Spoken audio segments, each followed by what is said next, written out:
Operation کے دوران جتنے نمازیں فوت ہو جاتی ہیں، ہوش میں آنے کے بعد ان تمام نمازوں کی قضا لازم ہے۔ اگر مریض کی آپریشن کے دوران نماز کا وقت آ جائے اور ڈاکٹر کا آپریشن چھوڑ کر نماز میں مشغول ہونے کی صورت میں مریض کی جان کا خطرہ ہو تو آپریشن سے فارغ ہو کر نماز پڑھنے کی اجازت ہوگی تاکہ مریض کی جان بچا سکے۔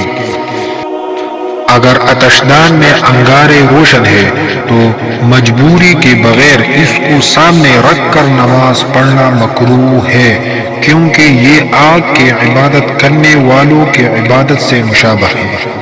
اور اگر اتفاق سے نماز کے لیے کوئی اور جگہ نہیں ہے تو اس صورت میں مکروہ نہیں ہوگی۔ آخری قاعدہ میں اگر تشہد کے پڑھنے کی مقدار نمازی ٹھہرائے اور اس کے بعد بول سے کھڑا ہو گیا تو سنت طریقہ یہ ہے کہ فوراً بیٹھ جائے اور سجدہ سہوا کر کے سلام پھیر دے۔ اگر کھڑے ہو کر سلام پھیر دیا تب بھی نماز ہوگی، البتہ وقت کے اندر اس نماز کو دہرانا لازم ہوگا۔ آخری قاعدہ میں امام کے سلام کے ساتھ ہی مقتدی کو سلام پھیر دینا چاہیے، البتہ اگر کسی مقتدی کا تشہد التحیات پورا نہ ہوا، کچھ باقی رہ گیا تو اس کو پورا کر کے سلام پھیرے۔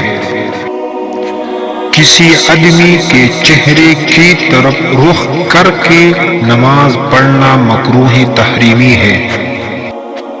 یہ بات مشہور ہے کہ آدمی کی نیت درست ہونی چاہیے، یہ بات بالکل صحیح ہے، لیکن اس کے ساتھ ساتھ عمل بھی درست ہونا چاہیے، ورنہ ناجائز اور خراب عمل کر کے نیت درست کرنے سے کچھ نہیں ہوگا بلکہ الٹا گناہ ہوگا۔